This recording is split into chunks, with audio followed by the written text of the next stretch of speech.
Seriously, you gotta be kidding. Having a kid with the guy you broke up with. Oh, is it because you can't forget about me? Thinking maybe if you have a kid, you can't cut ties with me. You actually considered that? Hey, is that it? It's ridiculous. Looking back now, it was definitely the right decision to break up.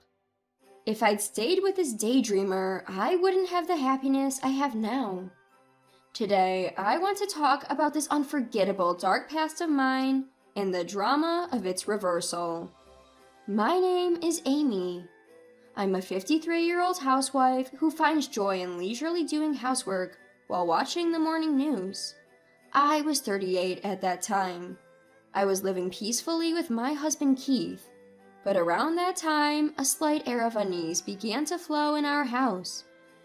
Keith started responding to my words with indifference, or rather, a kind of imposing, So? or, And? when I tried to continue with, so you see, I'm busy. he would cut me off with. It felt dismissive, as if I was being treated harshly. He hadn't always been like this.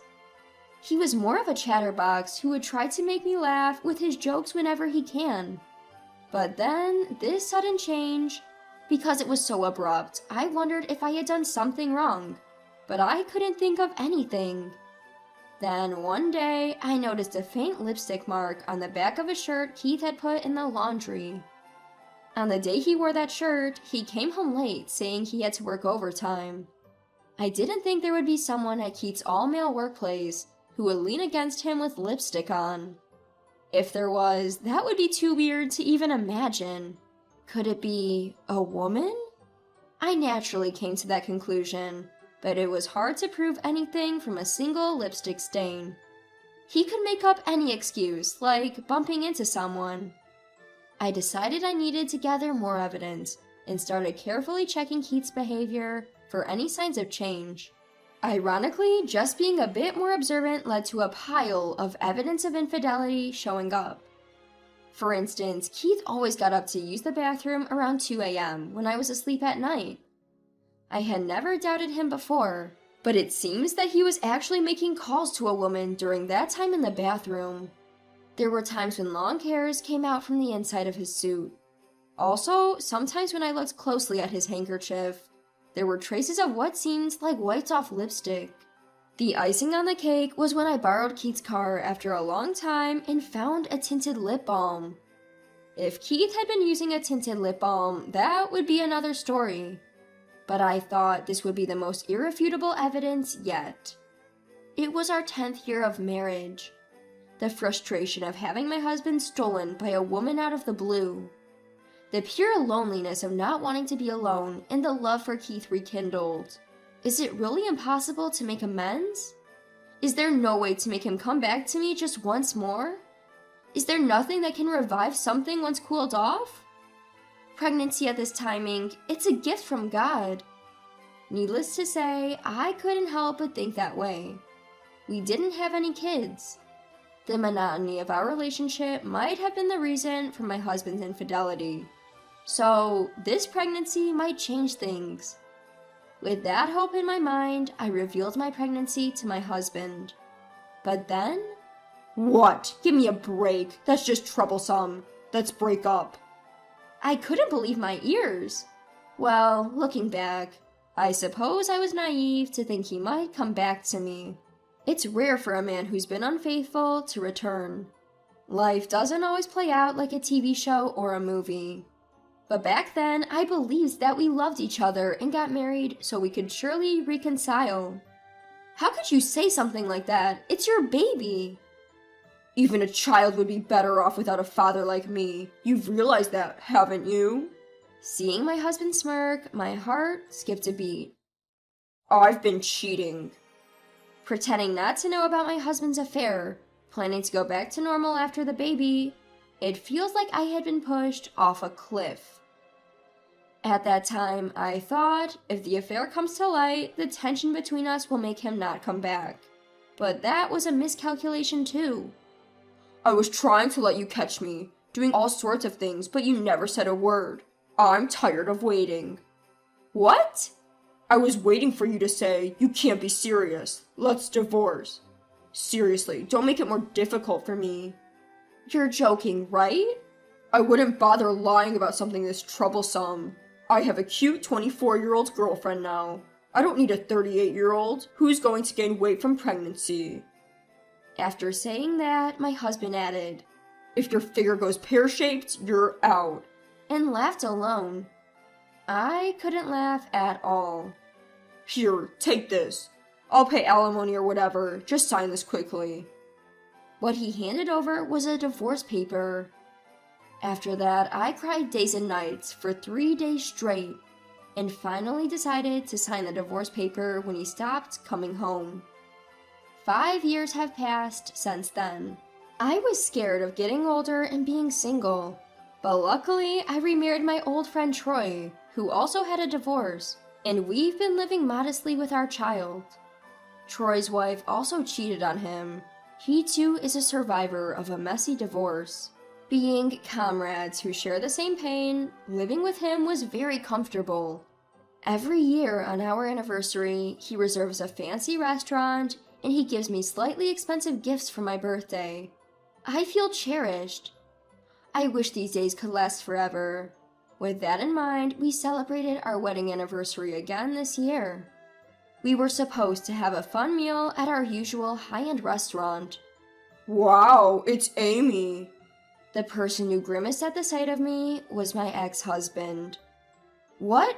What are you doing here? I couldn't help but show my disgust. What a tragedy. I unexpectedly ran into my ex-husband coming out of the restroom. Just a business dinner. Not like you with that bored look. I'm busy, huh?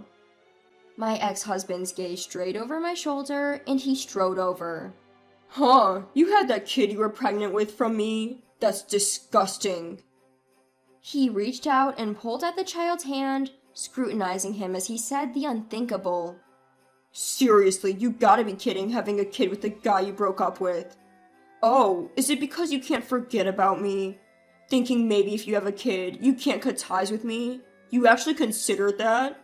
Hey, is that it? The ex, grinning from ear to ear, seemed to be thoroughly enjoying spinning the child around on the spot. The child's face contorted into a grimace as he wailed. He started crying. Papa, Mama, help! I'm being taken by a stranger! Steady there, I'm your papa. Your mama's right there. You're just as stupid as she is, said my ex. Just as he finished speaking, a man over 6 feet tall appeared behind him and grabbed my ex's arm hard. That child is mine, you know. What? I couldn't help but chuckle at my ex's surprised face. Huh? This guy's Amy's new husband? I didn't respond to my ex's question. I don't know what you were talking about, but you can't make a child cry and get away with it, you know. The tall man glared at my ex. A tattoo peeked out from under his sleeve, and my ex blanched at the sight of it. Hey, Amy, stop your husband. Huh? That woman is not my wife. What? At the man's words, my ex looked surprised again, glancing back and forth between me, the man, and the crying child. Huh? What? Then who's this kid? Before he knew it, my ex found his arms tied up by the man. This man is acting suspiciously and being suspicious. Someone call a staff member. There's a man here harming my kid. The man shouting at the restaurant caused such a commotion. Oh dear, what a way to celebrate a special anniversary. I thought, but I couldn't help but smirk. It had turned out to be a good day, if only by accident. Wait, staff, over here. I saw this man forcibly grab a child's arm. At my words, my ex's mouth fell open. Wait, Amy, what's going on? I really don't get it. I told my frantic ex. I'm not his wife, and that child is not mine, and certainly not yours. But he was right behind you. You were standing in the narrow entrance of the restroom. The child couldn't get in because of you. He just followed his dad to the restroom and you got in his way. What? Ugh, you probably enjoy making fun of people, but you really need to stop jumping to conclusions. Perhaps you should be aware of your surroundings. What? Shut up. I don't need to hear that from you. Of course, my valuable words probably wouldn't reach a suspicious person like you. I told you, I'm not suspicious. Oh yeah? A man who approaches a random child, grabs their arm, and then starts talking in a baby talk saying, "I'm your daddy," isn't suspicious at all? You gotta be kidding me. That's because... Then you have the nerve to say to the woman in front of you, "Your mom is over there, right? Do you still think we're a couple?" As I say this with a smirk, my ex-husband Keith turns bright red and yells, "Stop messing with me." However, as Keith gets louder, the man restraining him tightens his grip. Ouch. Hey, mister. Let me go. I'm innocent. How are you innocent? You undeniably made our precious son cry. That's a misunderstanding. Before Keith could finish, I cut him off with, "The fact is, you misunderstood and laid your hands on someone else's child, right?" In response, Keith glared at me and said, You. "Ew, I've been glared at by a suspicious person. Scary." I say this in a deliberately cute voice, and it seems to rub Keith the wrong way. He starts to attempt to escape from the man's grip.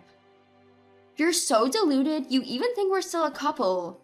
Oh, perhaps you couldn't forget about me?" I purposefully repeat the accusation Keith had made earlier.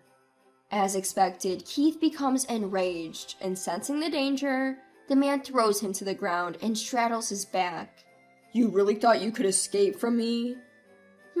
While the man might be trying to lightly intimidate him, the tattoo adds a layer of genuine scariness.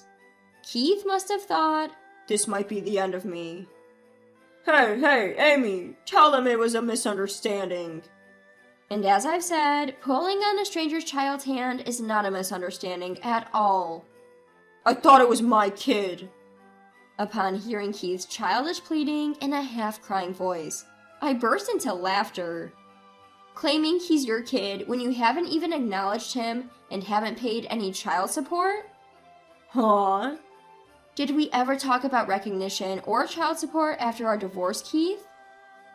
Well, I wouldn't have acknowledged him even if you did. You knew that, and that's why you never contacted me, right? Don't be stupid. Why would I do such a thing when I'm raising a child by myself? I'd hunt you down until you pay. Huh? But then why? You see, the pregnancy test turned out to be a false positive. When I went to the OBGYN, they told me I wasn't pregnant, and that solidified my decision to sign the divorce papers. Yes, during those 3 days when we started discussing divorce and Keith didn't return home, it's true that I spent these days crying. But I knew I couldn't just divorce without understanding the full situation, especially with a child involved, so I went to the OBGYN first. Even if we were to divorce, I wanted to get a grasp of alimony, child support, future living expenses. I wanted to sort all these things in my mind. I even thought about enduring the hardship if it would benefit my child. But at the OBGYN, there were no signs of pregnancy. Instead, they found a tumor in my ovaries. When I went through the surgery for the tumor, I happened to share a hospital room with the mother of my current husband. I was childhood friends with my husband, so I knew both his parents. When he came to visit his mom at the hospital, we reunited and became close again. Once, I thought of my pregnancy at this time as a gift from God, meant to ensure things would work out with my husband. However, it turned out to be a blessing in disguise that led me to realize that breaking up with my husband was the right decision. It also allowed me to find someone who truly cared for me, and led to the early discovery of an illness. Despite having one of my ovaries removed last year, I gave birth to a child with my current husband. Although it may seem like I have been through a lot of hardships, in reality, everything turned out to be a series of blessings for me. Upon learning everything, my ex-husband paled and muttered, No way. I was dumped by her? It goes without saying that I couldn't help but laugh at his realization that he was dumped. Well, a young girl wouldn't want to be with an aging man like him. At that moment, a police officer appeared. Apparently, someone from the restaurant had called him. My ex-husband was given a stern warning by the police. He managed to avoid further trouble by sincerely apologizing to the family of the child once the misunderstanding was cleared. Perhaps being thoroughly reprimanded by the police was a severe blow to him. He even came to apologize to me. My ex-husband doesn't know where I currently live, so he actually visited my parents' home and expressed his apologies to my mother. "I made the worst possible exit. I was wrong," he said. Growing older, being dumped by his lover, and no longer being wanted by anyone seems to have broken his spirit. He appears to be experiencing the loneliness of not having anyone to comfort him. But even though he apologized now, I really couldn't care less. I continued to ignore my ex-husband. If we hadn't met there, honestly, I would have forgotten about him long ago. On that day, we ran into each other. My current husband noticed I hadn't returned to our table for a while and came to check on me in the restroom. But he thought this might be Amy's first and last chance to get back at her ex-husband. So he decided to watch the situation from the shadows. Of course I would have stepped in if anything happened, but the guy who was restraining him was just so strong. Oh, that guy? He's apparently a returnee, and he was a football team captain in America. Well, that explains his strength. I wouldn't have stood a chance. I was scared, thinking he was some sort of tough guy. Hearing this, I couldn't help but laugh along with him. I admit I wasn't strong when we got divorced. Despite everything, all I did back then was to divorce him at his request, and received a modest alimony payment from him and his lover. Things don't always go smoothly like in fairy tales, so it was impossible to get a huge alimony payment. I also didn't have the strength to resist. But I was able to finally stand my ground and speak my mind to my ex-husband, and I think that allowed me to become truly strong. Now I can finally face my husband and my child without any guilt. Coincidentally, the day of my marriage anniversary this year became the day of my new beginning. And now my husband has become a freelance architect and has doubled his income, allowing me to quit my part-time job and enjoy my life as a stay-at-home mom. My slightly rebellious daughter grumbles when I ask her to do things, but she quietly helps out when I don't ask. Only my husband and I know about her loving nature. Although I had a late-life pregnancy and only have one daughter, our family, along with our 2 dogs, makes for quite the lively household. Despite never having children with my ex-husband, I was able to get pregnant with only 1 ovary and give birth even at an advanced age with my current husband. I can't help but think this is in some way fate. The dream of marrying the special destined one that I had since I was a child came true in an unexpected way through remarriage. Just some dreamy thoughts that I entertain from time to time. And with that, I am here cherishing the everyday happiness that is anything but ordinary.